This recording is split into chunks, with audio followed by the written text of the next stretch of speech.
Welcome everyone. This is Jim Collins with a episode of Journey to the Pit. It's been a few weeks now that we have not been able to do our interviews because of different types of issues, software issues, and all this kind of stuff. So tonight we'll be starting back with our Journey to the Pit interviews, and we have a great guest, which is actually a revisiting guest, which is Mr. Mark Muggs. Everybody knows him.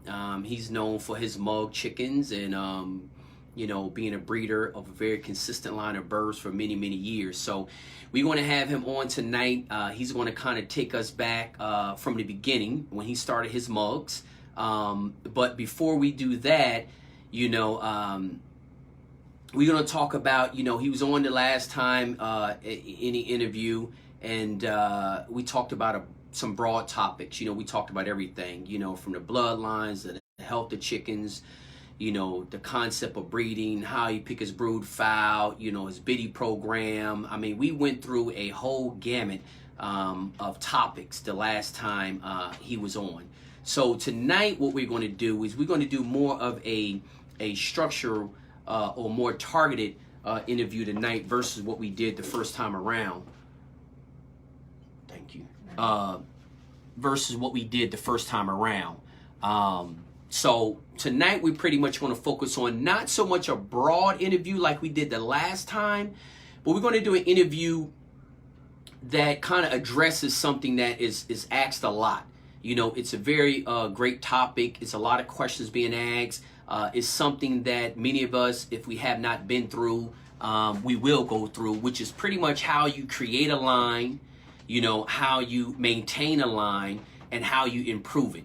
So, he's going to kind of talk about, his, I think, it's probably been almost 20 years. I think since the beginning of 2000s or early 2000s when he started this mug line. So we're going to talk to him about that, how he got started, how many families he used, how he created it, and then along how did he maintain it, how did he make adjustments to improve it. So I think those are very important topics. I know a lot of us is going to want to hear about them because, again, it's just another perspective, just the way he does things. And I'm pretty sure that you'll be able to kind of, at least get something from it, or at least learn another perspective.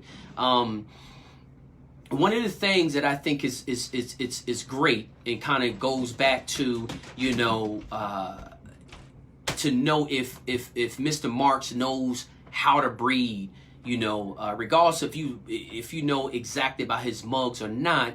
But when you seen his side-by-side picture, which he sent me, he actually even posted it before.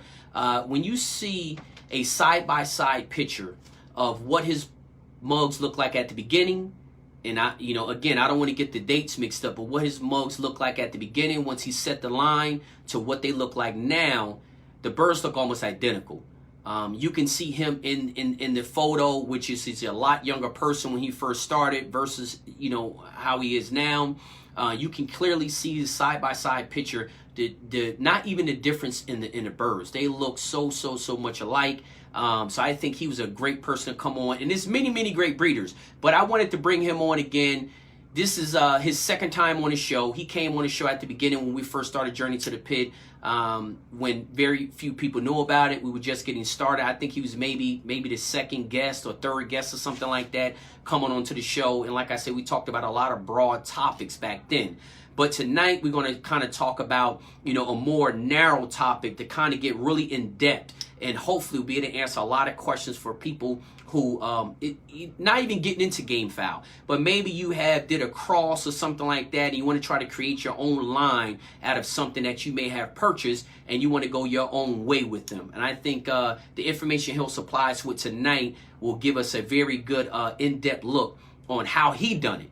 Not saying how you need to do it, but I think kind of understand how he done it, how he created this line, how he maintained it, how he has made adjustments to the line over the years, because his customer base is I'm not going to say difference, but their needs, so it's going to be very interesting to hear how he made adjustments to continue to keep his customers satisfied. Also, too, one of the things we're going to talk about, too, is the business aspect of it. I know a lot of people say, there's no money in chickens, and it just really depends. It just really depends on if it's money in the chickens or if it's not money in the chickens. That all depends on the individual. You know, I think he has been very successful in many aspects. I think he's been successful, you know, in the breeding aspect. I also think he's been successful in the business aspect also too. Mr. Marks, I did send you an invite. I tagged you in it, but let me see if I can bring you on. But yeah, I did send you an invite. Let me see if I can try to add you again. And we'll bring him on, and then we can kind of talk about, you know, again. There we go. We got you. Hey. All right. All right. So get you set up, man. I was just kind of giving him a little background. If Mr. Marks, if you want to tilt it a little bit. Kind okay. Of forward. Trying to get that right. Yep. We looking good. Is that okay? Yep, that looks good. All right. So Mr. Marks, you know, before I introduce you, you know, just kind of give you a little what I was just talking about before I brought you on. I was just giving him a little recap of the first time that you came on the show. You were one of the first special guests that we had on the show. You've been supporting Journey to the Pit from the beginning, and I just talked about a little bit about you know, your first interview was very broad. You know, we talked about many different aspects of your program, and I just told them this time we're going to kind of narrow it down so we can get really in depth of how you created your mugs, you know, what you did to maintain them. You know, how have you made adjustments over the years to, you know, keep your customers satisfied, and also the business aspect too. So, right. So guys, I don't really need to introduce, but if you do not know him, this is John Anthony Marks. He's known for his Marks mugs. Many people have seen him all over the internet and on Facebook. He's always doing very inspirational videos. He does a lot of self, I ain't gonna say self-help, but helping interviews as far as health, medications, vaccinations, you know, a lot of issues that a lot of us cockers deal with. Mr. Marks has pretty much made a video about all of those different things on how he addressed them, how he deals with them. And y'all guys know he's the guy to listen to because y'all can see the health of his birds. Y'all can see his end result, his end product. I think he's a good representative of the sport, especially from a breeding aspect, not just only from a personal aspect, but also from a breeding aspect.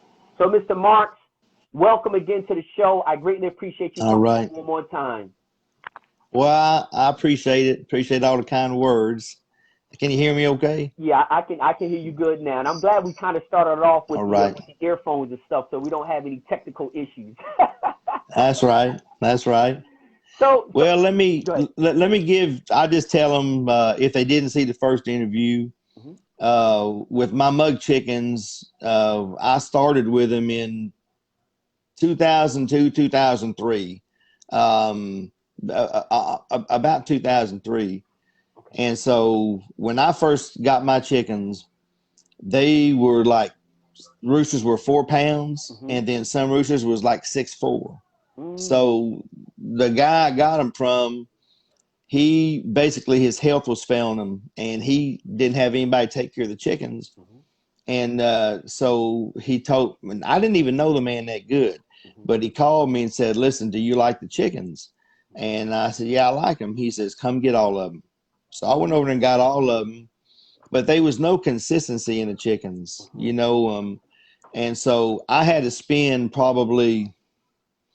it probably took me 2 years, maybe 3 years to get them consistent where I thought that they were coming good. And the first thing I did was I bred my Kelso into them, and I bred them half and half. And that settled the chickens out about probably 5 pounds, 4 ounces.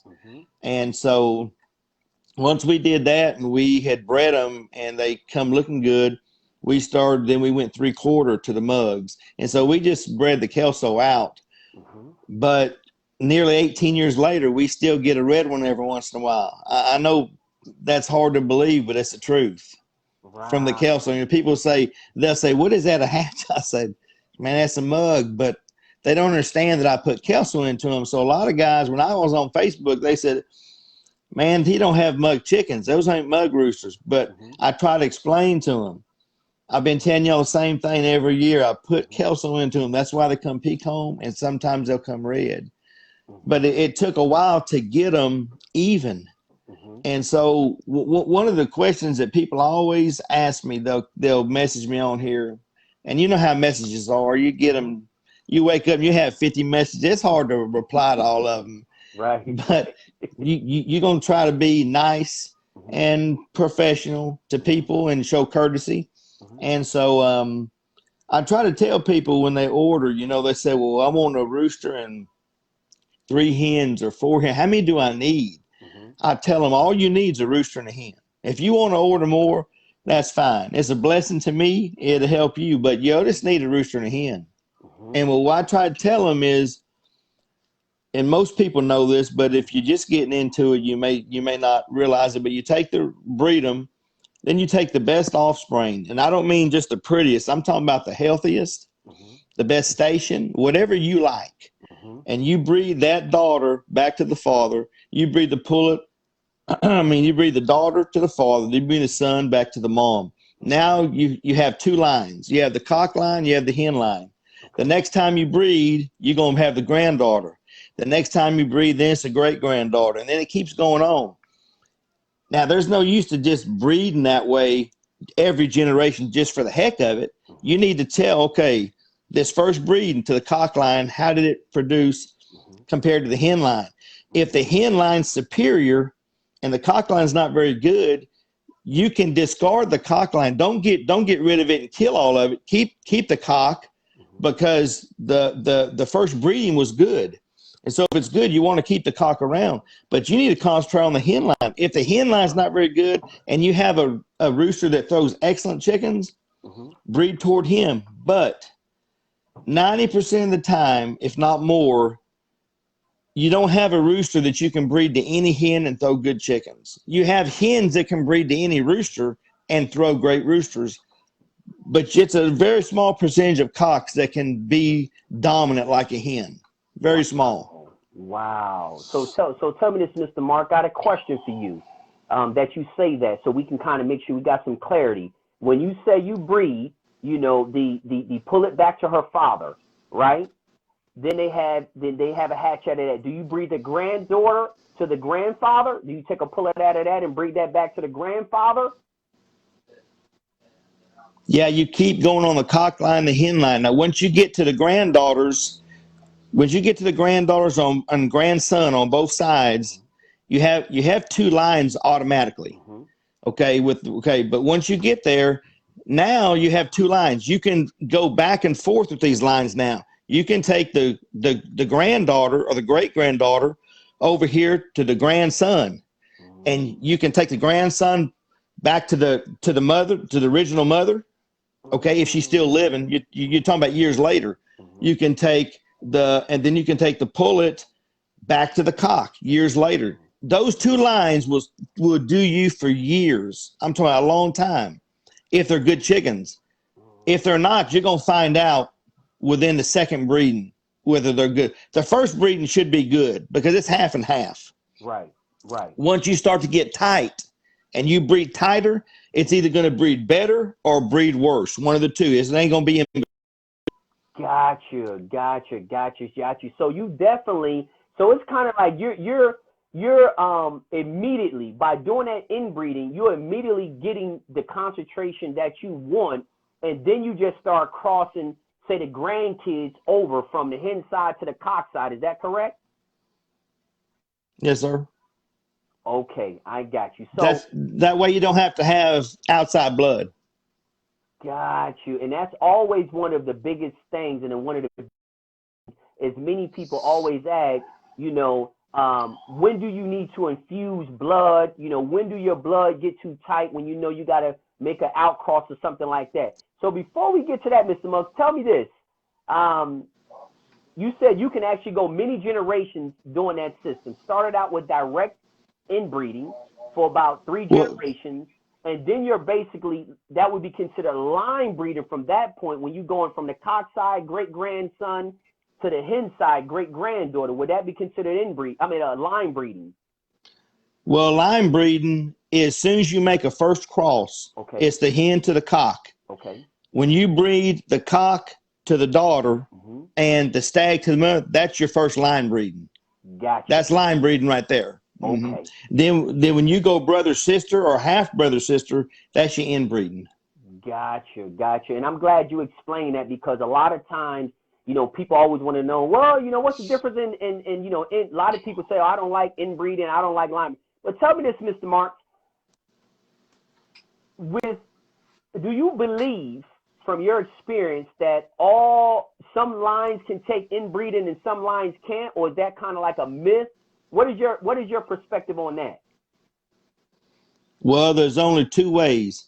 They either get better or they get worse. Got you. That's it. Got you. There ain't no in between. Chickens are kind of like people.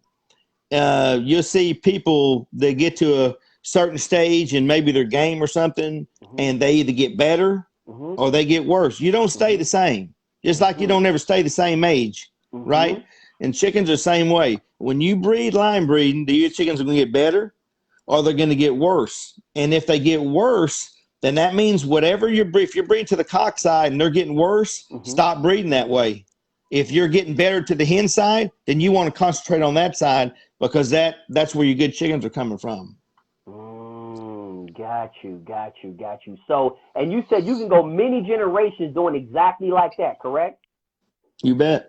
Sure can. And you can start off with one hen. Now, tell me this, Mr. Mark. When you say one hen and one cock, could they be from completely different bloodlines, or do they need to kind of be within the same like Hatch family or the same Kelso family? Do they need to be like a Hatch and a Kelso when you start out with those two original birds? No, they can be from different families, can be from the same family. You don't want to start with brother and sister and then go line breeding that, because you're close already, in my opinion.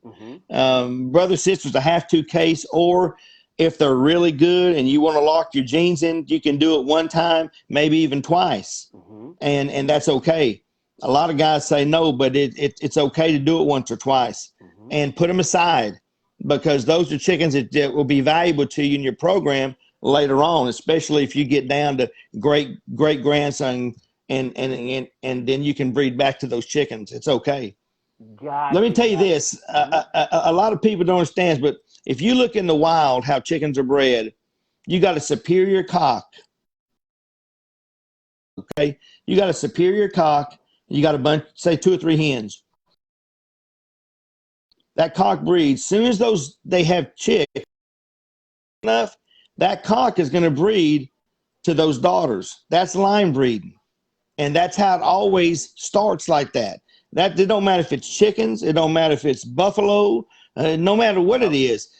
And another thing, only healthy animals, if you look at any nature show, the only ones that are allowed to breed are the healthiest and the strongest. If they're not healthy, then they can't fight against each other and they can't show dominance. And guess what? They don't get to breed. So if you're breeding anything that's unhealthy or inferior to something else, you're starting off on a bad foot. That's right. And you just taking the laws from nature to apply that. That's not your concept. That's just a concept from the laws of nature. So tell me this, Mr. Mark. So, I mean, I think that gives that answer a lot of questions with that concept right there, because again, that's exactly right. It can't really even be debated, because with lions or buffaloes or whatever, the strongest lion is going to be, even with wolves, coyotes, anything, the strongest wolf is going to, and that's the reason why when I used to hear people say, oh, inbreeding don't work, to me, I just disagree with it due to the fact that I look at nature, and I promise you there's wolves breeding to his daughters, lions is breeding to his daughters. It's just happening. It's just happening. Right. So let's talk a little bit about when you're doing those inbreedings or those breeders like that, is there any particular things that you see coming up? Like, is it, how do you know when you're getting too bad? Do you start seeing defects and confirmation, sicknesses, or anything like that? What's a sign you might be going a little too far?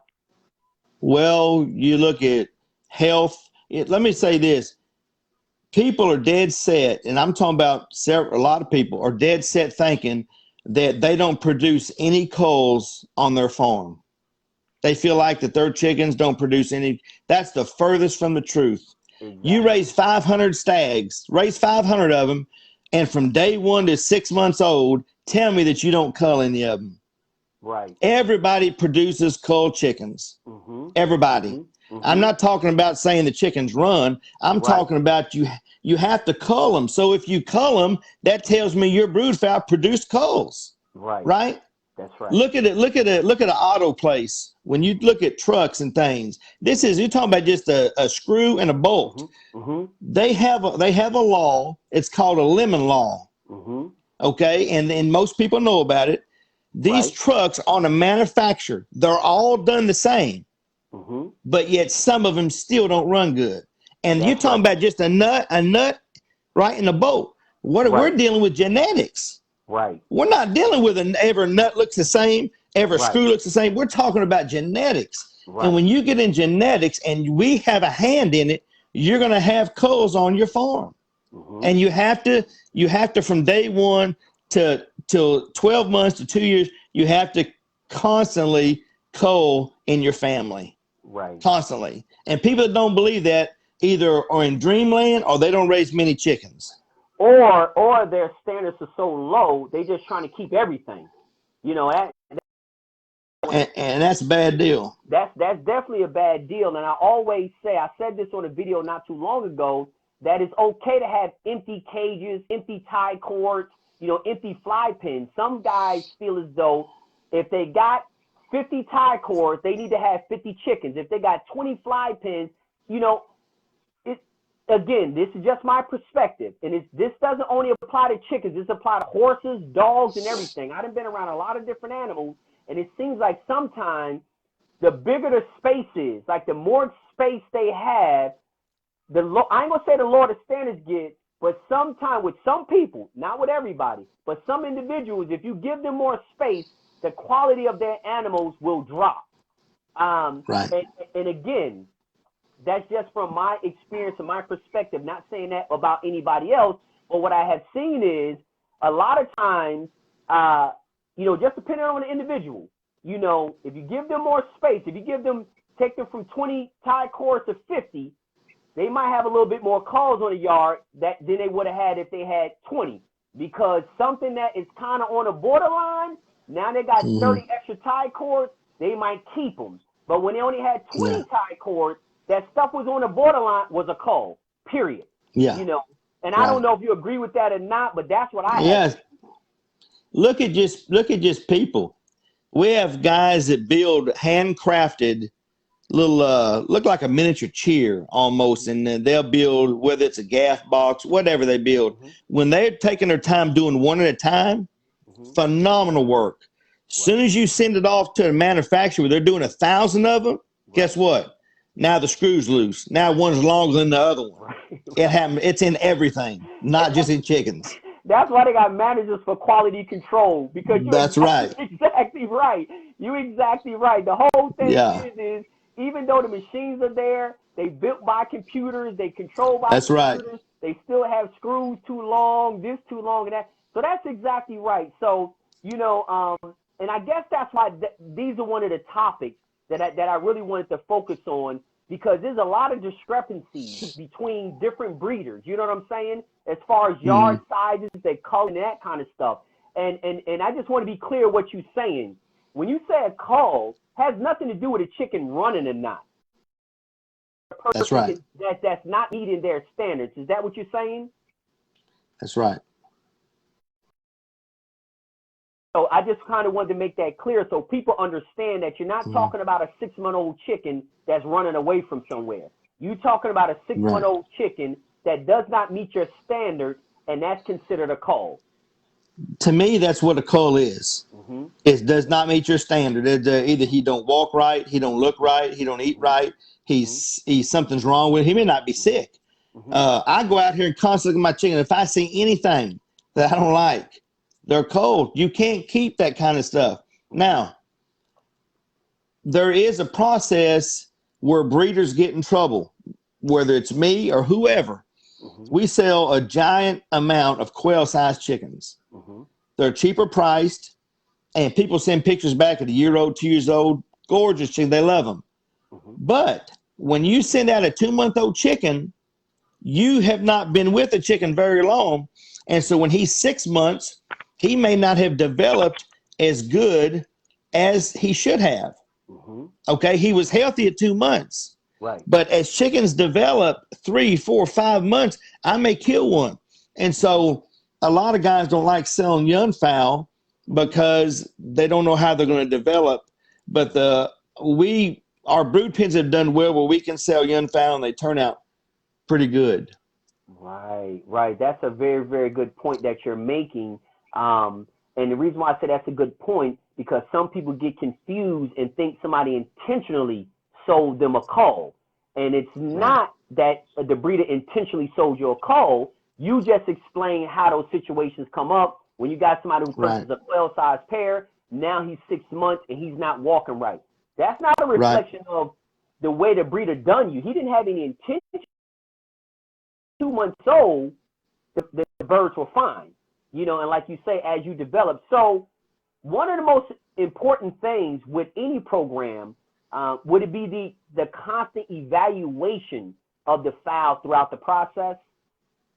Yeah, the whole time, especially if you take, let's just say you take Miss Tammy Marco, or Brent Eastland, Jason, anybody, Tony Bryan, anybody that's got a big phone, looking and culling, constant, because you can't raise 5,000 and 6,000 chickens and not have no culls. I'm telling you, it's impossible. It's impossible. When people say they can, I don't think are telling the truth. In my opinion, I don't think so. No chicken is 5,000 of them's going to meet the standard.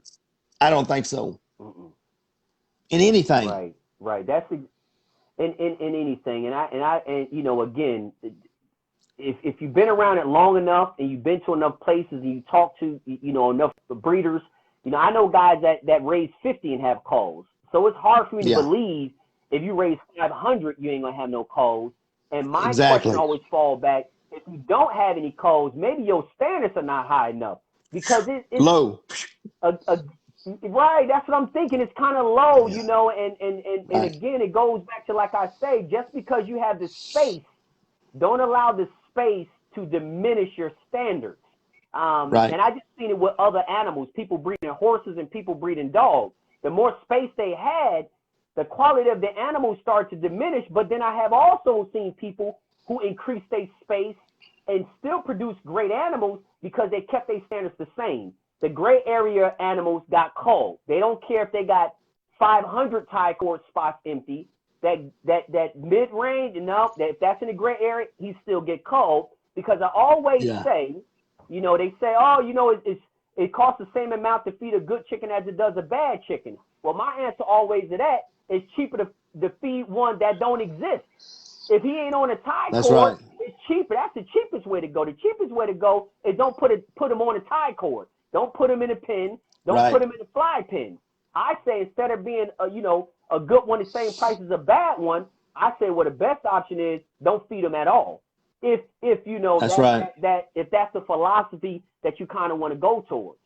So So Mr. Marks, in telling me that, you know, let's talk a little bit about, you know, you talked about the system that you use, you know, father to daughter, son to mother, you know, grandparents to grandkids, you know, and then maybe great grandkids to great grandkids. So you talked about that. That's the philosophy that you use. And also, too, you talked about, even if the hen side or the cock side, whichever side is not as superior, you don't just diminish it or get rid of it. You set some of it to the side, correct? I think it's smart, just because he doesn't, just to say the cock side is not really super with this hen. Okay.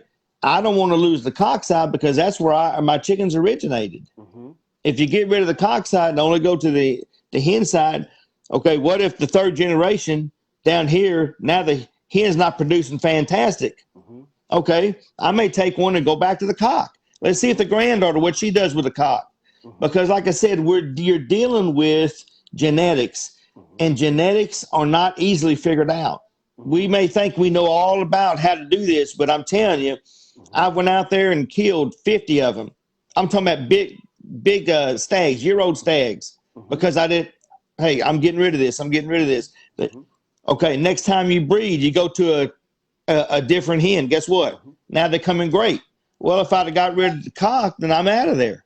That's So right. I don't believe in just killing them off unless they're throwing complete garbage below standard, Right. super below standard, Right. myself. Right. So that makes and I'm not even gonna say that's not common, but you don't hear that talked about a lot. A lot of times you hear if it's throwing, less than standard or whatever, even though if it's something that they started with, they just go ahead and get rid of it. But you make a very valid point. What happens 4 generations down the road? Now you done got rid of the cock side, which was your initial foundation. Now you can't even go back and even start all over again because you don't even have That's it. right. No, your line's gone basically. Especially if the hen side, something comes in and gets killed. Some of them get killed, and you don't got the cock anymore. You're out. You're out. I'll tell you the hardest thing in chickens to me is once you get your line figured out, you've had them say 10, 15 years, or even if you've had them 5 years, whatever, and your customers change. Let me give you an instance. We sell primarily to Americans, Mexican people, Filipino people. All right. As of just maybe 2-3 years ago, we started selling to more to Vietnamese people. Okay. They want, say our mugs are 5'8". They want a 6'8" rooster. They want a pound difference. You just can't go from a 5'8" to a 6'8". You can do it and just have a big junky rooster, but you can't do that and have a good rooster that competes well. So how do you do that? How do you do that? Just maybe breed them earlier. They may come 4 or 5 ounces bigger, maybe 6 ounces bigger if they're bred earlier, but a whole pound? So what you have to do is, what guys tend to do is they'll take out of 10 stags, they'll look at one stag that's taller or one pullet that's taller than the sisters. And they'll say, well, that'll help me there. I'll breed to this tall pullet. But what they don't realize is that pullet is a freak. If she's the only sister that's long-legged, she's a freak. And freaks usually don't breed freaks. They don't throw that. She'll throw medium station, just like her sisters, 99% of the time. And so they have a whole yard. So what happened? I thought they'd come bigger. No, because you bred something that was recessive and that she didn't pass it on. So what you need to do is you have to go gradually bigger and bigger, but not lose their skill set. And I'm telling you, it will keep you up at night, racking your head, trying to. Not easy. Right. So that's you know what, that is and that's actually the next topic now that we can move to, because again, you've been having these mugs since early 2000s. Here we are in 2020. You've pretty much been breeding the same thing for the last 17 years. I guess that will be, the mugs is 17 years, 18 years. And I know within that time period, customer needs change, the environment change, customer needs change. So let's talk a little bit about the things that you do, because you're serving 3 different markets and stuff like that. So in serving that many markets, right, pretty much a lot of them a couple of those markets want the kind of the same similar fowl. How do you make those adjustments throughout the time without losing or put it this way, simpler question. Are the mugs today a completely different mug from 2003 or 2004? Well, they're going to be different as far as they've got less Kelso in them now. Okay. Because in 2003 they were half Kelso. Okay. And we bred away from it. Okay. This year they're going to be heavier than ever to meet not every line that I have, but we have a line that is going to be bigger. They're going to be probably 6'4", 6'5" for the Vietnamese people. And so they've changed in that way. If I see something good, I'm no different than anybody else. I'll bring a family in, breed it, and then breed the family out. And so if I say I'm at 5.5, and I know a solid family at 6 pounds, 6'4", I may bring that family in, breed them half and half, breed them 3/4, then again, and now I'm at 6'8". Right. Okay, so they're almost all mug, but they're bigger, and I can suit these people. But you can't bank on that happening the first time you breed them, because you breed half and half, they're allowed to be garbage. I don't care how good the families are. If they don't nick together, there's nothing you can do about it. You got to start over. Right.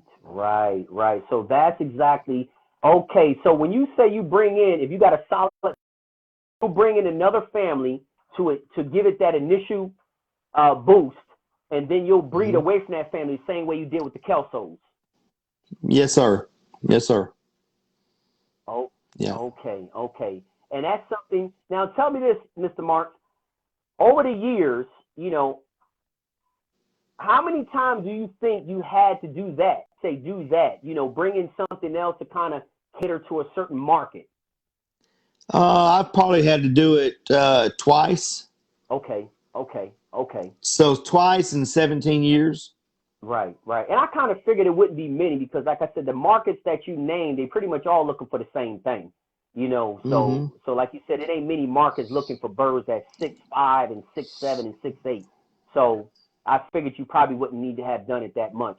So tell me this. Let's go back now to, because what's important, what separates people, what I always say is selection. So let's just talk a little bit about your selection process, because again, to me, that's a determining factor, because I have seen two people get birds from the same place, and you look at them 5 years down the road and the yards look completely different, And I say that's a lot of selection. So let's just talk a little bit about your selection process that allowed you to maintain these birds over the last 17 years. Well, I think, for one, I don't think everybody has the same set of eyes when you're looking at chickens. Some people naturally have an eye for breeding, and some people don't. Some people try hard, they listen, they have good intentions, but they just they can't select good chickens to continue a line. I always feel like this: if you drew me a picture of what you want a rooster to look like, feathers, station, everything, in 5 years, if you're a good breeder, you ought to be able to get exactly to where that picture is, if you're a good breeder. Gotcha. Some guys would never get there because it's just not their gift as far as breeding chickens. Some guys are great handlers. Some guys are great feeders. Some guys are, you have all kind of talents in this game found. Not everybody's alike, just like you. Let's look at broadcasting for a minute, what you're doing right now. Right. Some people is scared to get in front of a microphone. And that's one of the top fears in the United States or in the world, people speaking in front of people. Right. They're scared. Well, that don't bother me at all. It don't bother you. Right. Some people they wouldn't do this for nothing in the world. Right. So selection, to me, first of all, you got to have a good eye for chickens. You got to have high standards. You got to be super as far as health. If they're not healthy, they're not going to grow right. Their feathers are not going to look right. So even if you, as a good selector, if they're not healthy, you're looking at chickens that are sickly. So you're selecting in a bad pool. So they got to be healthy. They got to look good. And as far as selection, you got to know what you like. When I breed my mug chickens, I bred for what I liked. Most people would not have put Kelso into them. I did that because I wanted to bring the birds to what I thought would be about I thought it'd be a good cross, and they ended up to be about a 5-pound range. It wasn't 6'4" and 4 pounds anymore. And but as far as how I do it, I look at them every time I go out. How do they eat? Are they choking down food? Their heads turning purple? That one should be cold right away. If they're walking like a duck, that one should be cold. You know what I'm saying? If they're built wrong, that should be cold. It's just all day long. Right. So, and I think that's all those things are extremely important. But I guess the foundation of it all, the first thing is you got to know what you're looking for, right? In order for you to even do any type of selection, you have to have some type of comparable. So first, you got to know what is your ideal chicken that you're trying to create, right? And that's then right. From that point, you gauge everything based upon that standard. Whatever that is, like you said, a pitcher. Say it's a pitcher. That's right. Okay, this is my standard right here. So everything I look at, if it does not meet this standard, it's a cull, basically. That to me it is. When remember me showing my one picture when I'm young, another picture when I'm older. Right. The chickens look almost identical. Okay. Right. The only way you can do that is if you keep close tabs to where you started. And it's like a little kid. A little kid in his neighborhood, he knows where this fence is, this house is, that light over there is. But as he wanders and goes to different neighborhoods, now he don't know where he's at. He don't know where he don't know how to get back. Right. And people do that with chickens. They start out with something that looks real nice. They go so far away from it that they can never get back to what they have. And so chickens look completely different. 15 years, they look like the same chicken. Right. And if that's what they want, that's okay. Right. But I want mine to look like they started and to look like they are now, to show that you're consistent in breeding the chickens. And that's how I want to do it. Right, right. And you have driven that consistency by staying very, very close, just staying very strong on your standards, because you know if you maintain those standards, every single chicken is not going to come out like that. But if you maintain those standards, you know every single chicken that you keep will be in line with your destiny of what you're trying to get. You're not saying that at a 500, all 500 going to look like that. But you are saying everyone that I keep and everyone that I sell will match the standards that I have, correct? Right. Like on Facebook, when I say show a stag and I say, this is this year's seed fowl. What I mean by that is that rooster will go back in the brood pen because he fits my standard. That is correct. So tell me something, Mr. Marks. How do you feel about, and this is a question that was asked the other day in Journey to the Pit 362 group. How do you feel about breeding a cock, breeding a cock that was maybe sick one time in his life? How do you feel about that? Because that was a question the duo got asked. If it's one time and it's just a shot of Baytril or something like that, I don't think it's a big deal myself. If he's prolonged sickness and you got to have a hospital for him, I wouldn't breed him. Got you. Okay. And that was a question that the guy was asking. You know, I guess it was maybe a bird that he really liked, but I guess the bird was tame. And he was like, hey, if I breed this bird, would it affect his genetics, you know, and that kind of stuff and you know, the health. But it goes back to what you said at the beginning. Look at the laws of nature. You know, the only ones that's breeding out in nature are the strong ones. Doesn't mean they ain't never had a cold. They just saying that, you know, pretty much the strong ones are the ones that is going to be able to produce. So basically, you want to be healthy as long as period of time as possible. Right. And one way, you know, a lot of people say if you're not showing every weekend, or if you're not showing us something, I want to bring this up. How do you know your chickens are good? Well, it's a simple answer is you listen to your customers. And I wanted to show you this. I hope you can see it on here. This is let me see. This is kind of old, but I wanted to show you. You see this book here? Okay, this one. Now, I don't want to give guys information away, but just to show you real quick. Right. Okay, all this, it shows like this is in 07.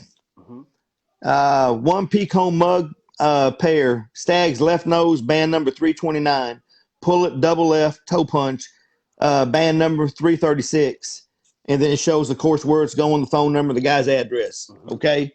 So when that guy calls me back and he says, hey, John, I liked the roosters. They were great. Or, John, I didn't like the roosters. They didn't show good in the Mexican show, but they showed really good in the American show. I can go straight to that wean band number, straight to that mark, know who threw it, and then that right there shows me that those chickens there are working out for that person. Now, if another guy comes and he says, listen, all the ones that are left in, we didn't want one of my good friends, John DeMario, and then Charles Milligan. This is probably back in 2007, 2008. They would know the date. They showed up toward New York. And it's like I said, it's a long time ago. and they had won 5 straight in American show with the mugs, going for 6. Okay. Now they're gonna win it by themselves if they win it. Well, the first fly, the mug rooster gets his leg broke. Wow. So the crowd goes crazy because they want back in the Derby. Right. See, if they lose, it's gonna open it back up. Right. Well, the second pit, and the mug rooster beats him to the score line and kills him. They win the whole thing. But anyways, that told me I can go right to the toe mark, see the mother and father, and I can say, okay, these are producing well. That's how you know whether your chickens, you don't have to be showing every week. My customers show every week. And so that's a misconception, I think, for people. I'm glad you brought that point up and clarified that, because you hear that a lot. And I actually think you hear it too much, because it goes back to something beyond chickens. How does the CEO of Ford know if an F-150 is a good truck or not? Because the engineers drove every last one of them? No. Right. I mean, what is the Consumer Report for? The Consumer Report is to take information from thousands or millions of people based on a product. Right. You know, and it's the same, not only with chickens, but same thing with dogs. You know, the breeder doesn't ride every horse. You know, the coon dog man don't run every coon puppy. You know, if he's stuck a lot, the only thing you can do is take that feedback and structure your program based upon that feedback, correct? I mean, I think that's the only way it can be done. That's in every business. Every business worldwide goes by their customers' feedback. And I tell you another thing, you can't sell 6, 7, 8, 9,000 chickens, 10,000 chickens. I don't know how many thousands we've sold. We've sold a bunch since 2004. You can't sell 10,000 chickens and stay in business with repeat customers if you sell junk. There's not any company. I don't care if it's chickens, you selling baboons, trucks. It doesn't matter what you're selling. You can't do it. You know what, Mr. Mark, I have already talked about that in videos. I said the same identical thing. That's why I say, you know, again, I'm not a famous American breeder or rooster man or anything like that. So sometimes my words don't carry any weight. But I always say, just look back to some logic. First of all, the guy, if he's the only one, this is one of the things I talked about back in Puerto Rico. I used to tell guys, you know, they was always asking my opinion. Well, what do you think about this guy? What do you think about that guy? This is one thing that I look at when I go to a breeder, because I just made a video about what I look for. Not telling people what they need to look for, what I look for. And this was not too long ago. I said, well, when I go and look for a breeder, what I did was traveling the island in Puerto Rico, I would see certain people consistently perform in a certain way. So once I see those people performing in a certain way and a line and some birds performing in a certain way, I will always go ask the guy, hey, what line is that? Where did you get them from? And once you do that over a period of time and you start hearing a common denominator, like a common name of a breeder or a common particular bird, because, you know, with Puerto Rico, they breed birds like dogs. You know, everything is single mated. Everything goes back to that band number. So when you start hearing that common bird or that common breeder, that's when I get an idea, okay, this is a guy that I want to go talk to. Now, why do I feel that way? Well, I have seen certain lines or certain breeders that they're the only ones winning with their birds. Nobody else is winning with their birds. They're the only ones winning with their birds. Now, me particularly, I don't want to go to a guy and he's the only man winning with his birds. You're selling hundreds of birds, but you're the only one winning? Now, this is not an underground sport. This is wide open, perfectly legal. Now, you're the only person winning. That is not a particular person that I'm going to go and pick as a person to buy from. Now, the guy who's selling many birds, who's not doing any showing at all, but I'm traveling an island and I'm constantly hearing the same guy's name, the same birds off of his farm, not in just one bird, but many birds off of his farm. That is a guy that I'm going to go back and go visit, because, again, it goes back to, like you say, customer feedback.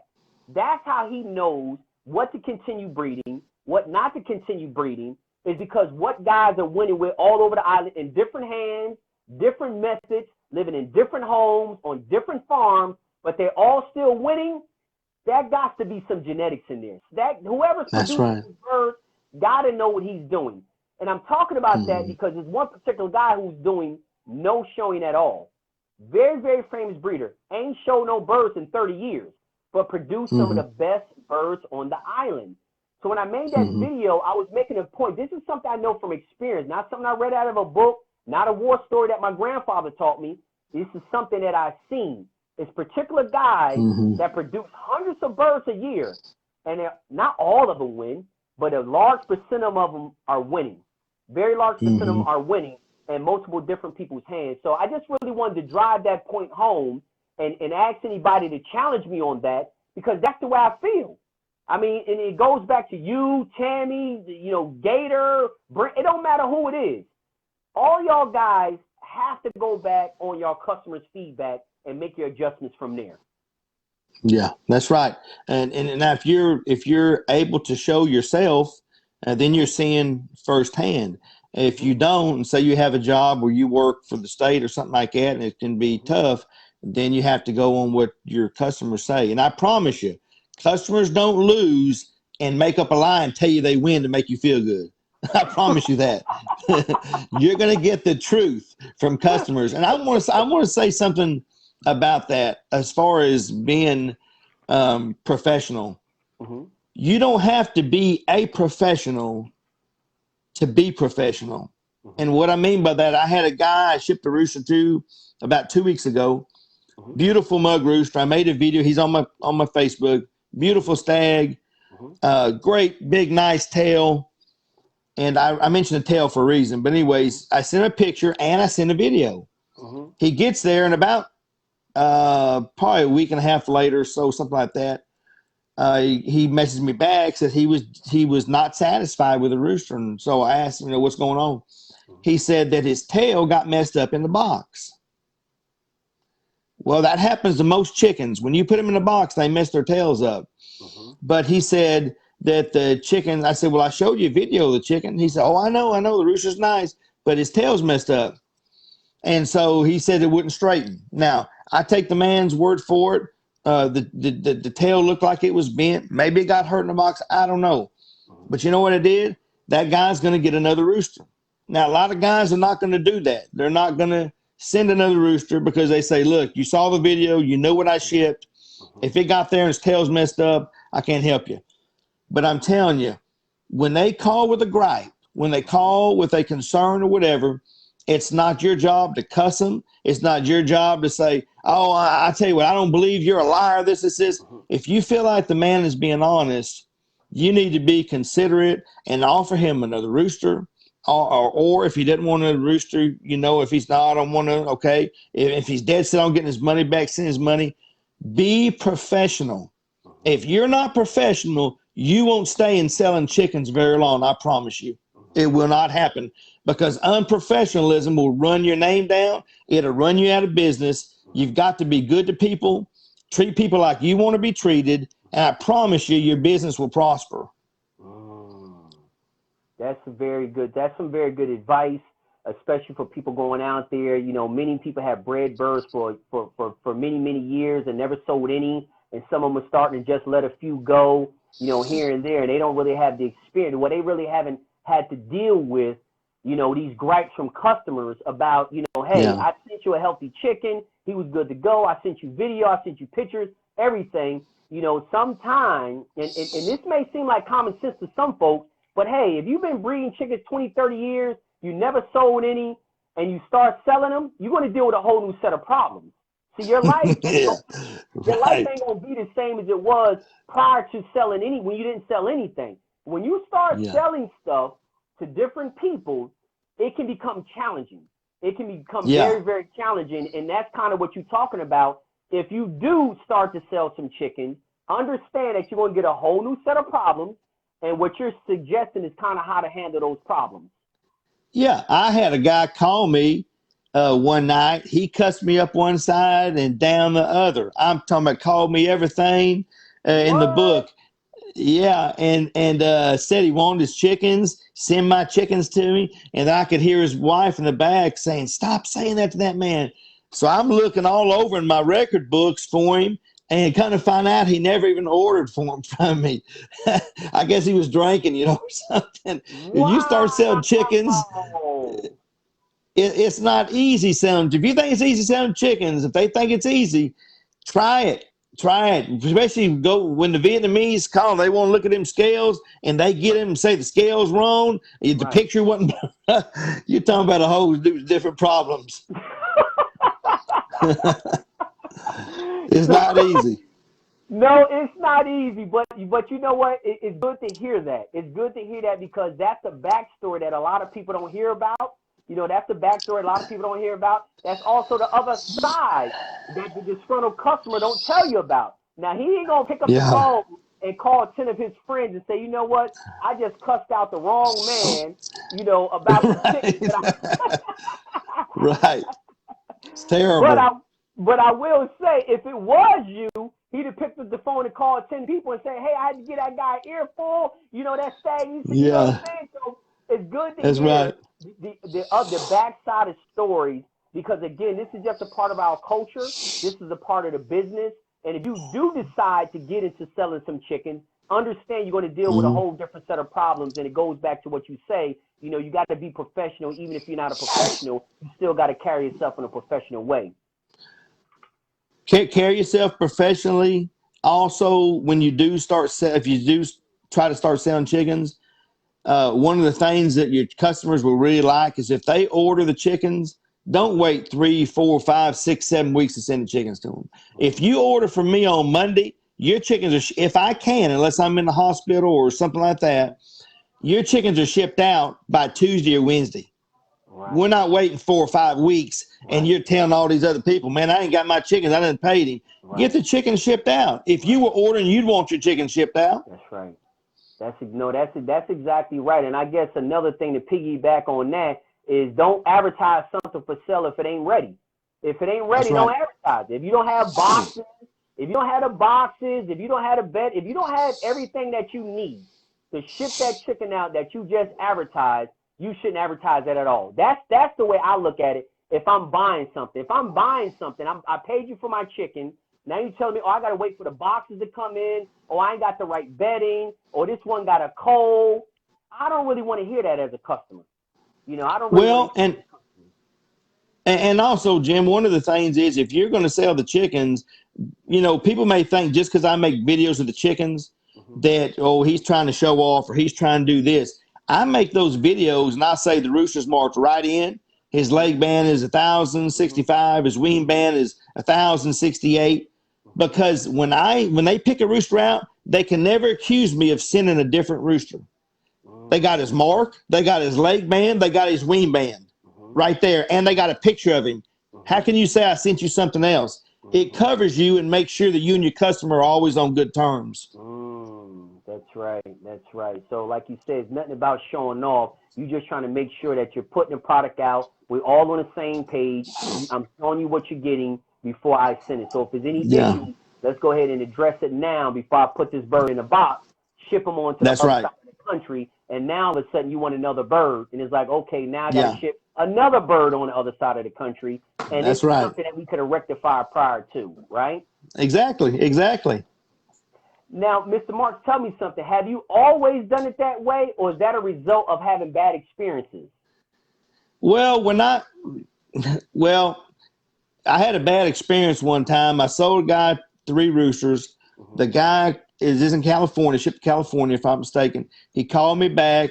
He said the rooster died and all this different stuff. So I shipped him another one. I didn't even ask for proof. You know, I'm just trying to be, I think at that time I'm kind of younger and I'm thinking everybody's honest, right?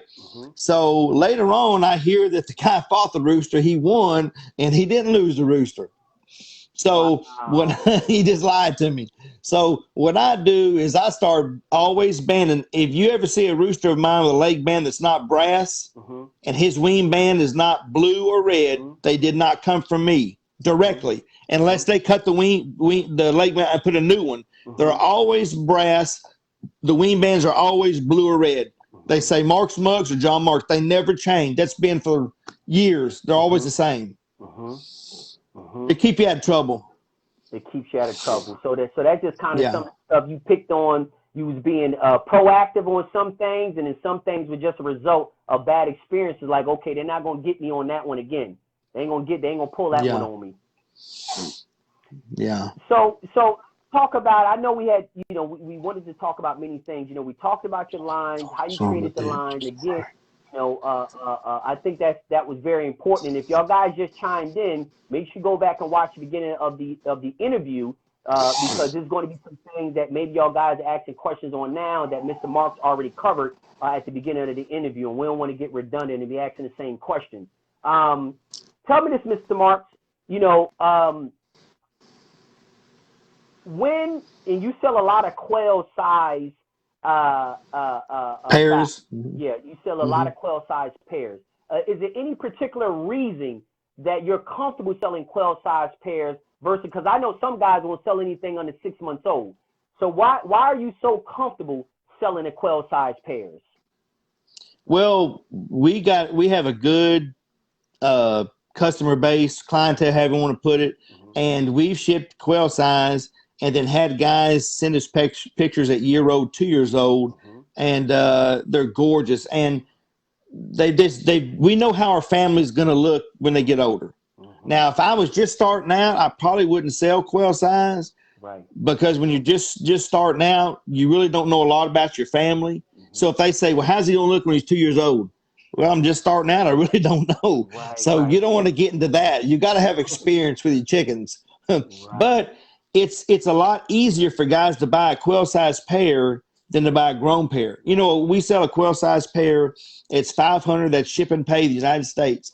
A breeding size pair is $1,100. Well, that's $600 more. That's a lot of money.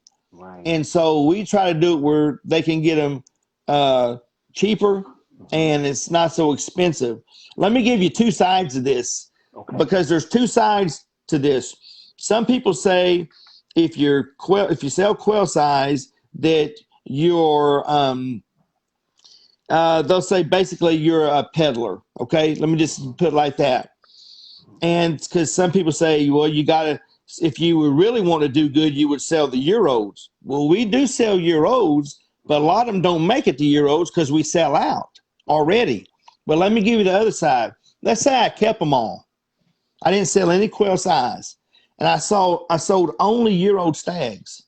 I could take all the year-old stags that sparred good and keep them for myself and sell the others. See, at quail size, you don't know who's going to spar good, who's going to turn out great. It's a crapshoot. You don't know. At a year old, I know which ones are going to be good. So if you think selling quail size is a peddler, what about the people that don't sell quail size? They sell the year old, they keep the best and sell the rest. You understand what I'm saying? No, so you have to look at it both at both ways. And so I don't think there's a peddler if you sell quail size. I don't think you're a peddler if you sell a year-old, 2-year-old, or 10-year-old. I think if your reputation will speak for itself, and that's kind of how I let things go. If people are not comfortable buying from me, man, they can look up Tammy or Brent or Jason or whoever they want to look at, and they can buy from those folks. There's plenty of customers, and I'm not going to lose sleep over a customer not wanting to buy. If you don't feel comfortable buying from me, I don't want you to buy them.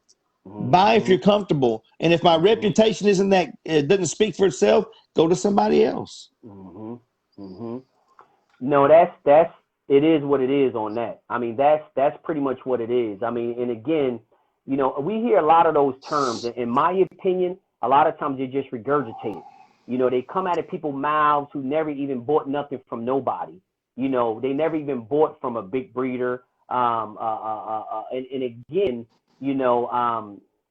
that's why I say it's regurgitated, because a lot of times I think it's very unfair to just classify everybody who sells chickens as a peddler. I used to ask people, well, what does that mean? What does that mean? Because I know a lot of big farms that have been in business for decades, and it must be a reason they're still in business. So can you, is that bad? But the guy who sells 50, but selling 30 of them is trash, he's not a peddler because he's selling 50, but the person over here is selling 3,000 is a peddler, but they selling a bunch of quality. So, I always say a lot of times I think that's just a regurgitated thing, because when you ask a lot of times the individual, well, have you ever bought from a big farm? And I have done this. Have you ever bought from a big farm? No, I won't buy from a big farm because they peddlers. I don't understand how you can have an opinion about, you know what I'm saying? I mean, Right. haven't you heard the same thing? If you ask Yeah. that person Yeah. directly who said that these guys are peddlers, you ask them, have you ever bought from a big farm? And a lot of them say, no, I Hmm. won't buy from a big farm because they peddlers. Well, how do you have a Right. judgment on somebody you never even dealt any business with? You know? Right. So, Well, if you so, listen to the if you listen to the people on Facebook and you read comments, which I know you do, mhm, and I do too, let's say that Tammy's showing her farm. She's got a beautiful farm. mhm, Or Jason's got a Brent's got a beautiful farm. mhm, Tyler and them. There's a mhm, lot of people. mhm, Anyways, Tony O'Brien, beautiful farm. Slick Lizard. Anyways, let's just say these guys look at those farms and they'll say, look at that. They think there's something just because they got a bunch of roosters or they got fly pens 400 yards long. mhm, They mhm, think they're this. They think they're that. mhm, That's straight jealousy. That's all that is people being mhm. jealous. When I see things like that, you know what I think? What you should think? How can I improve my farm? I don't look at them and say, oh, I guarantee you, if you ask those people I just mentioned, did you start out with a farm this size? I All I'm going to say guarantee you, is no.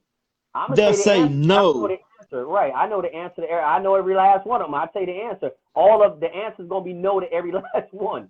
Period. That's right. That's right. And so you have to realize, where did a person come to? Where did they start at? And where are they at now? And how did they get there? Mhm, Because I'm going to take my notebook. I'm going to get a mhm, pen. I'm mhm, going to listen. When I see Jason do a video, or I see somebody do a video that I think that I can benefit from, mhm, look, give me my pen. I'm starting to mhm, write down mhm, because I want to grow my program mhm. to be the best it can be. I had a guy here today buying chickens. He said a good thing and a bad thing. He told me, he says he was interpreting for his father. And the Right. father told him, interpreting for me. He's a Mexican guy. And he says, my father says you have a small farm. So I'm looking at him.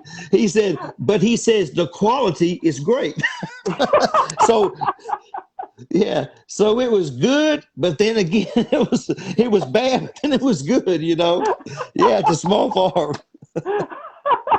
Anyway, Well, Mr. Marks, about that is I always say, um, everybody is everybody wants something different. I have said many times I don't ever want a big farm. I have been on plenty of them, and it is way too much work. I love to visit them. I love to visit them. I love to ride yeah, around on golf carts, those gators, and all them old trucks and all yeah, that stuff they have. I love to visit them. I love to take video of them. You couldn't give me one of those farms. It's too much yeah, work. It is just sure, way sure. too much work. I'm like, you know what? This is like a job. I don't want this many chickens. I love That's right. but again, somebody else may aspire to have a farm like that, and that's That's great. right. It goes back to, like you said, whip out that pen and paper and take notes. I made a Yeah. post the other day that said, this is something that Socrates said, study a man and study nature, and you'll find out there's nothing in coincidence. You see what I'm saying? Hmm. So study a person's craft. If you see something that maybe you want to aspire to do, don't criticize them because you don't have that. Because first, you shouldn't be comparing yourself to another man anyway. But say, Hmm. how can I study that guy? How can I study him to get what we have? And that's one of the biggest reasons I wanted to have you on again tonight, because I wanted to highlight the fact that how you had that side-by-side photo of how your chickens looked 15, 16 years ago and how they look today. I always Hmm. say, don't listen to what a man say, watch what a man does. And I Right. have many posts. Don't tell me, let your bird show me better than you can tell me. And I believe That's that right. picture is letting the bird show us better than you can tell us. And I want you to bring you on tonight so you can tell us the backstory of how you take a bird from 17 years ago and pretty much have them almost identical, 17 years later. I think that takes Right. skill.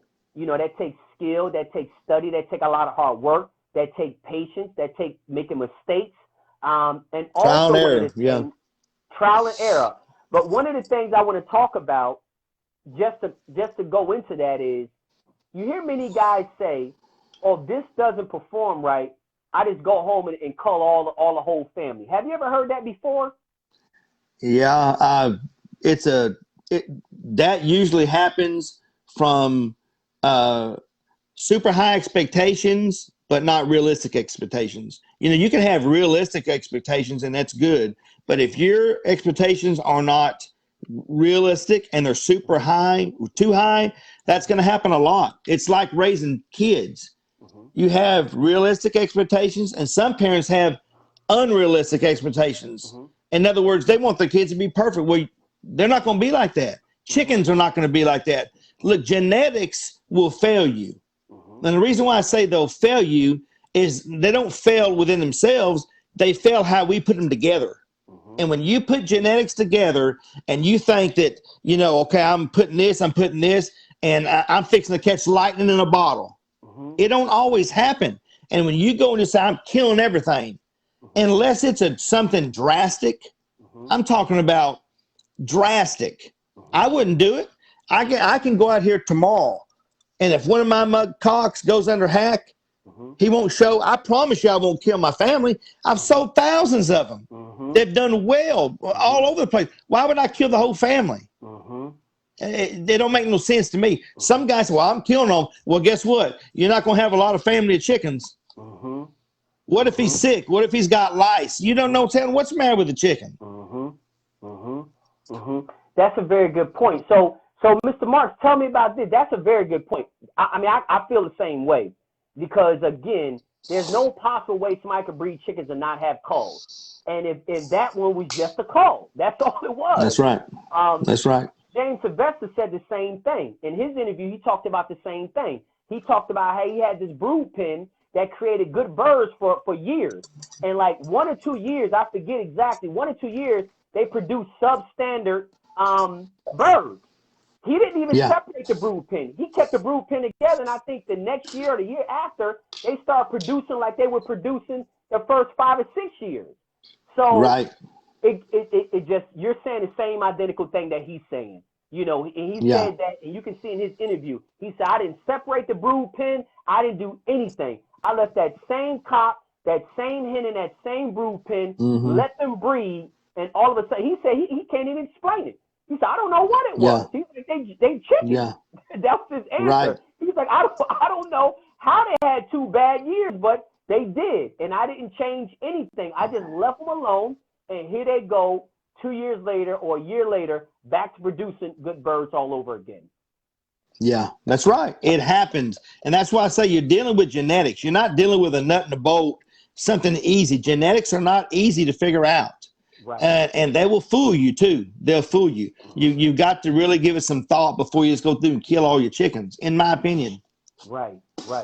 So what would be your advice to the type of guys, and sometimes it's the newer guys, that come into the sport, and I think we probably all fell victim to this, because when you come into these animals, when you first get these animals, you like this, you want some of that, you like that, you want some of that, you like that. I call it Skittles. That was my saying. I've been saying that, having a yard full of Skittles. Look out in the backyard. You got 16 colors, set me free. All these different bloodlines and all this different type of stuff. What would be your advice to somebody coming into the sport to prevent them from doing that? Like, what is the downsides of that? Having all that different stuff all in your yard, but it's all good. Well, I feel like I know a little bit about chickens. I've had them since I could walk. So I feel like I know some about them. And I have 2 families. I have my mugs and I have my ACLs. I'm not smart enough to have all those chickens, 8 breeds, 10 breeds myself, unless they're really, really sharp. And I don't even think it's possible then, unless you have people helping you with records, helping you cull, helping you select. Especially a new guy, and you want 8 breeds. I don't see how it's possible. I've been in this all my life, and I have 2. Right. And it takes all I can do to keep them straight and improving. Right. So a new guy, gosh, I just think I don't think it's smart. My opinion, I don't think it's smart unless they're genius level or something, and I don't think so. Right.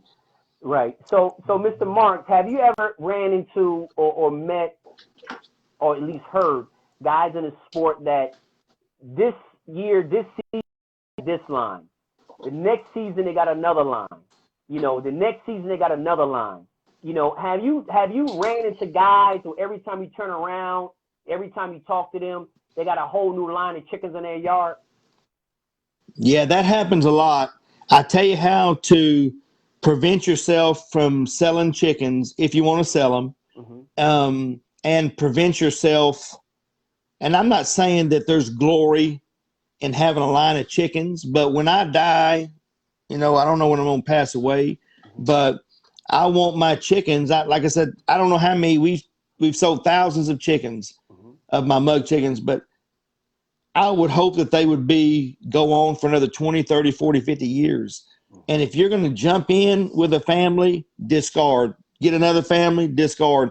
How will you ever be known for anything as far as your family? And then if you're trying to sell chickens, you're switching breeds every 2 or 3 years. How can you show any kind of consistency to your customers? They say, well, man, you had white hackles.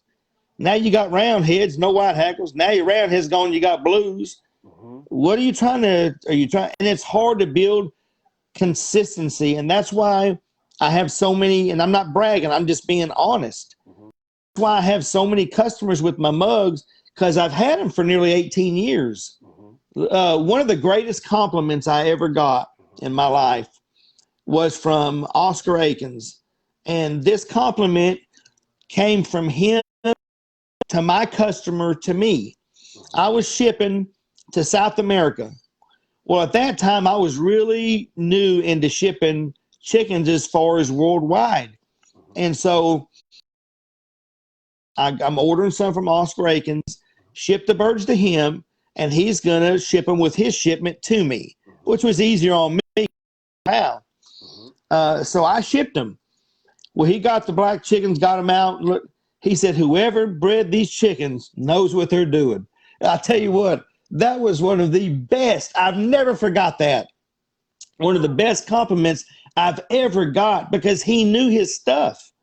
And I felt like if I can keep going with these chickens and keep them coming nice, keep my customers satisfied, one day maybe my name will stick around for a while. And that right there, like you say, was a compliment that you'll never forget, because it came from somebody that has a lot of experience, definitely has a name, has very high standards, been very successful. For him not to even know you from a can of paint, not even knowing you from a can of paint, unbiased, a very unbiased judgment, or at least compliment, I would say. Yeah. Wow. It was great. It was great. And I learned a real good lesson. I was on an airplane one time flying, I think, to California, I forget. And I sat by a guy. I walked in and people was going crazy. There was like a buzz on the plane. Not crazy, but it was like people talking. I was like, what are they talking about? Well, anyways, I think I kind of knew. I sat down. Well, this guy comes sit right behind me with a bass guitar. And these people was like, that's David Boy's bass guitarist, right? Wow. Okay, so it was kind of cool. Well, I played drums all over the place. Right. Okay, I recorded tapes and different things with Sky's family. Anyways, that's a long time ago. But so I got to telling this guy, I was naming some of the drummers that I liked. Right. And he gave me the best advice maybe that I've ever heard. Just a quick thing. He said, I was telling this drummer I like, and I was trying to kind of model myself after him or just kind of be.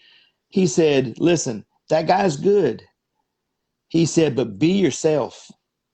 And when he said that, it made so much sense, because he was saying he's good, but he's made a name for himself and his style. If you copy him, all you're doing is basically you're adding his legacy, and maybe it's not you. He said, be yourself. And that I put that to my chickens. Listen, Gator, super nice guy. Brent Eastland, Tammy Moore, all these people, super nice people, good friends of mine.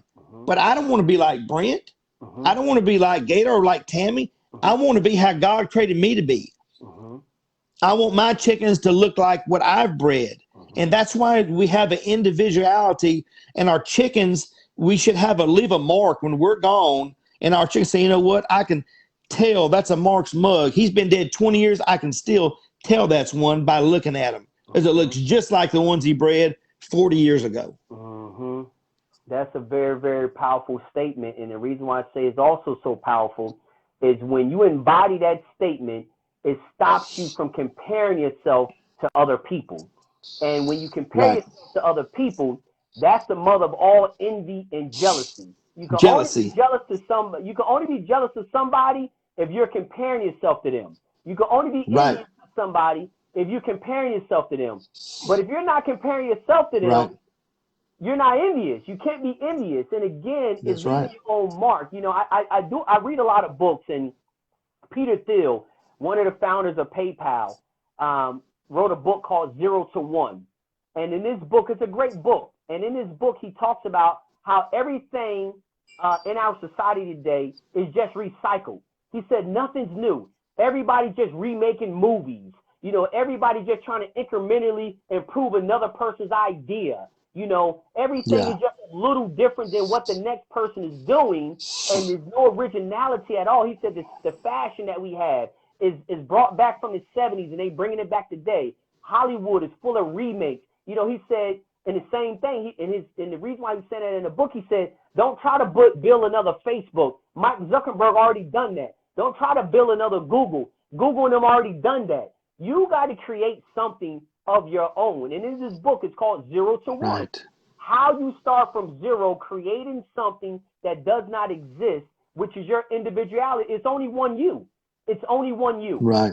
You have your standards. There's other people with mug chickens, but they're not marked mug chickens. There's other people with mug chickens, but they're not marked mug chickens. So you're creating the marked mug chickens. You're not creating just mug chickens. And like you say, you want them to be able to look at that and say, oh, that's a Mark Mug chicken right there, because it looks just like it did 40 years ago. Now, if you just took a mug chicken and you were incrementally trying to improve the existing mug, nobody ain't going to know the difference between your mug and that guy mug and that guy mug. Nobody going to know the difference, right? Right. Yeah. I have people call me, message me that say, man, I saw what looked like your chickens this weekend or whatever. And I said, well, who was showing or whatever? They say, oh, it was so-and-so. I said, yeah, that's my chickens. That's you know, you can tell, you can look at them and tell. And also you can tell because mine don't eat you up. Right. Most black chickens will eat you alive. Not all of them, but most of them will eat you alive. Mine is calm as kittens. Even pet them, they're just easy. And that's another thing I breed for. I'm not going to have a man fighter eat me up every time I take him out of the cage. I can't do it. I'm 50 years. Next April, I'll be 50. And I'm not as fast as I used to be. And I want to be able to set them up here and then be calm as they can in a new environment. I don't want them flying all over the house like nuts. No. It's funny that you said that, because one of the best birds that produced the best for me, I actually had to take them back because, man, that thing would eat me alive. It would just knock the feed cup out my hand. And, man, I don't care how good they are.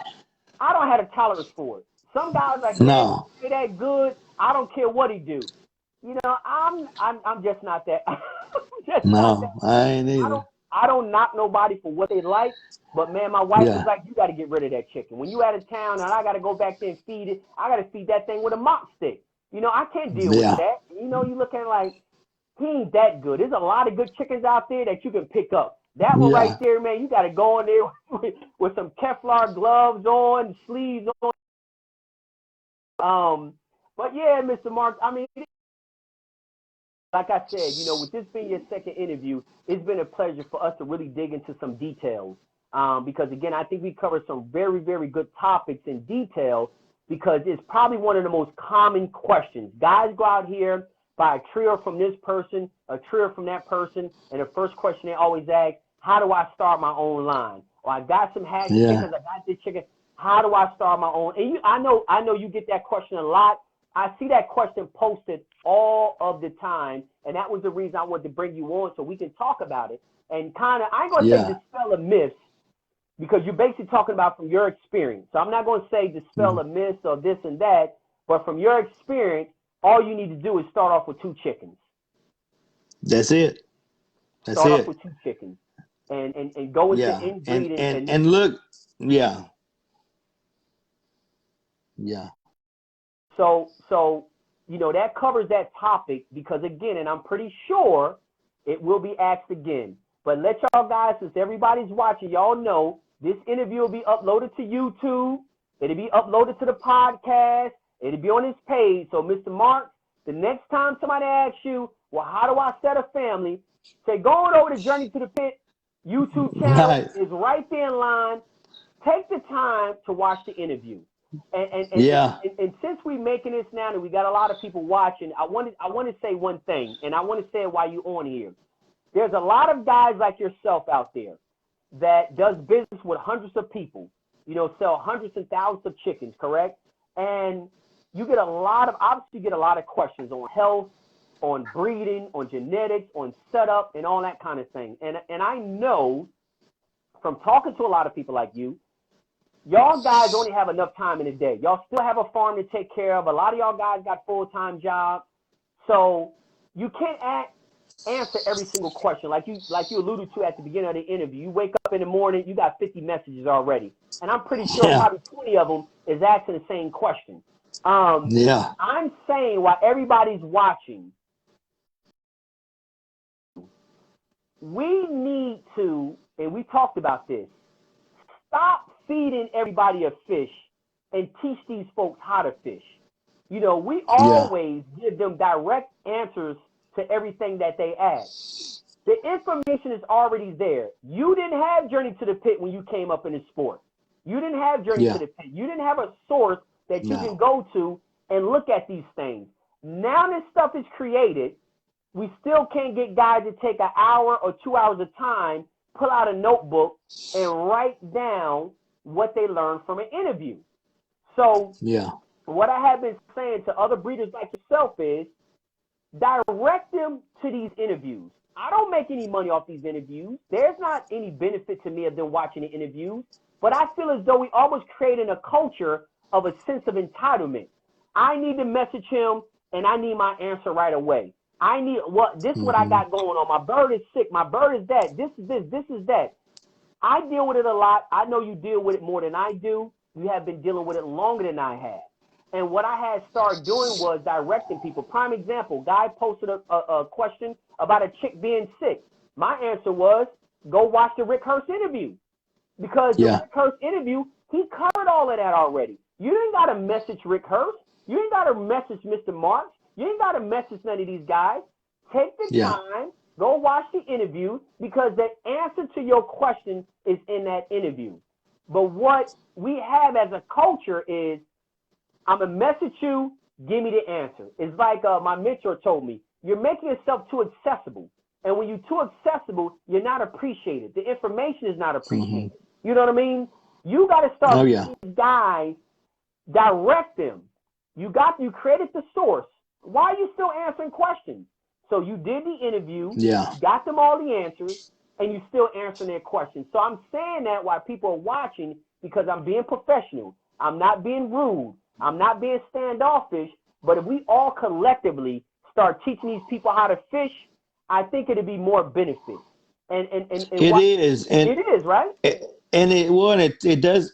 It takes so much time. Like they'll ask a question about babies, and I don't mind helping people. I try to be as nice and polite, professional as I can.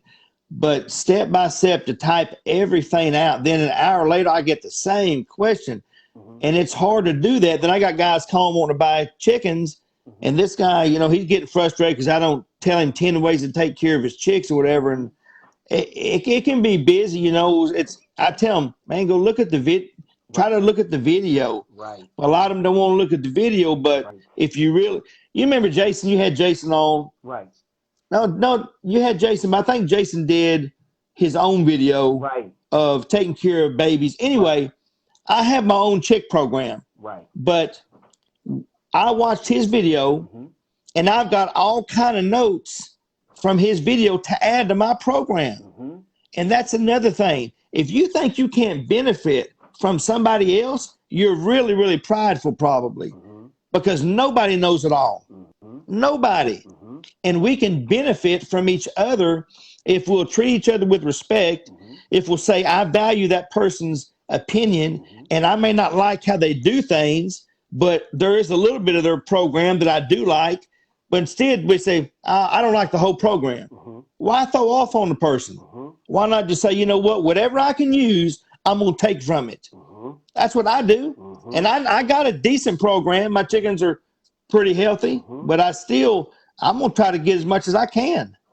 And I'm glad you said that, because if you took the time to watch the Gator interview, when you already got a solid program, but you still took the time to watch the Gator interview, and you didn't go to watch it when you had a problem. You watched it before you had problems. You know what I mean? You better. And I'm saying that because I was talking to another big breeder, and they were just venting to me, venting about, their frustrations with all of these messages, all of these questions, and then they want to blame the person for not getting, oh, my broodcock is dead now. If you had a chance to live. Well, that's not that breeder's fault. Just because that breeder couldn't get back to you within 24 hours and your cock died, that's not that breeder's fault. It's your fault. Why you didn't acquire it? What I've been finding out is nobody values information until the bird's about to die, or to the chicks are already hatched. Nobody want to watch a biddy program video until they hatching. Why not watch it now? One guy's like, oh, I'm not really going to watch it now because I'm not doing that much breeding. I'm like, why are you going to wait? Why would you wait to watch the biddy program when you start hatching? Watch the biddy program now so you can maybe acquire the necessary tools, resources, medicines, vitamins, and setup prior to you having the biddy program. Prior to you hatching. And I get that a lot. That's why I'm saying this. I'm saying it now because if I'm frustrated with it, I know y'all guys got to be frustrated with it. And I value y'all guys' time with coming on here, sharing all this unfiltered information. We put it on YouTube. Guys still don't watch it. They call you, Mr. Mark, how I deal with the greens. I made a joke about this the other day, but it's a very common thing. And I don't mean to laugh. I'm not making fun of anybody. I'm not mocking anybody. But we still have the same question. How do you deal with the greens? I understand chickens will have greens from now to the end of time. But we have a resource for it. We have Journey to the Pit interviews that many breeders have talked about the same identical thing. There's different ways that they deal with the greens. Go to the interviews. Take the time to watch the interviews. If you don't have 2 hours, then that means your chicken was going to die anyway, period. If you don't have 2 hours of time to watch an interview to learn how to take care of greens, then that chicken was going to be dead anyway. If that's all you got is 2 hours worth of time. If you need to answer right now, right today, it's probably already too late. That's the way I look at it. Yeah. Also, if you're dealing with the greens a lot, Tammy had a good deal. People have different things, but anyways, if you don't have a program to where you're going to help them when they get the greens, then cut out whole corn in your feeding program, because 99% of the time when you're getting the greens, most of the time it's because of the whole corn. It's not, but you can feed chickens pellets, you'll never get the greens ever. You're not going to get the greens feeding the pellets. It's the whole corn. It's because of the way they dry it. But anyway, that's another story. Wow. Well, again, now they know. That's another interview with another tidbit. That's another interview with another tidbit. But I think this interview was great because it was kind of, we got onto a topic, dug really, really deep into that topic. Again, I always say, let the birds show me better than you can tell me. Those guys can go back to your page, look at the consistency of your birds, look at the consistency of your program, your chicks' health, all that, not just the end result, but your whole process. So again, like I say, guys, share the information. Just like Mr. Mark said, he still watches other people's interviews. He's still looking for ways to improve his program. He does not wait to have a problem. He's not watching other people's interviews because he feels as though his ain't working. He's watching other people's interviews and maybe try to learn something different, maybe an easier way, maybe a different way, or whatever the case is. So, you know, and also, like you said, take what you can take out of it and just store the rest. I used to always say discard the rest, but I say take what you can take out the interview and store the rest, because you know what? What's left off in that interview may not apply to you today, but 2 years from now, you might have a situation that interview may have had the answer to. So That's right. you know, I encourage people to share the information. If you don't find any value in it, maybe somebody who looks at your page might find value in it. And it's all about each one teach one. We don't have all the answers, and there's no right answer. Sometimes it's multiple different right answers. There's not just one right answer. It's multiple different answers, depending on what climate you live in, what part of the country you live in, what type of ground that you raise your birds on. Is multiple different variables that goes to it. So, but I don't know, Mr. Marks. I think we covered it really in depth. We're well over an hour. You know, I really appreciate you coming on. Okay. But is there any topics or anything that else we need to talk about that you would like to, you know, talk about that we didn't cover already? You know, I think the main things that if people are just starting out, or maybe they've been there for a while, I just don't think that. I think that health is such a big deal with chickens, and it just seems like I tell people get the medicine ahead of time. You're not doing a hospital, but as far as vitamins, cleaning your pens, there's some basic stuff you can do that will help your program really do a lot better. You know, I've been to people's places and the ground hadn't been raked in probably 5 or 6 years, and it's just it stinks. There's things that people do. When you look at somebody that's successful, there's a reason they're successful, and most of the time it's not because they're lazy. Laziness usually is a downfall of, in my opinion, of any business that you're trying to do. And a chicken business is, and I'm just talking about selling them, even if you just raise them for yourself, make sure that when someone comes to your place, you don't want them to see a place that ain't been raked in 5 or 6 years and there's crap everywhere. The waters are horrible looking. It's not only a reflection of you, but who wants to buy a chicken that's been raised in that atmosphere? So there's the deals. You need to be professional as you can. That's why when guys come here, I'll ask on camera, how's the place look? I ain't telling them how the place looks. I'm asking them, how do they look? How does the birds look? And they have a right to say they look good, they don't look good, they're okay. Because sometimes they're talking Spanish. I don't know what they're saying. I have no clue. They could be saying, he's crazy. You know, I don't know what they're saying. Right. But I ask those questions, you know, to get some input from them.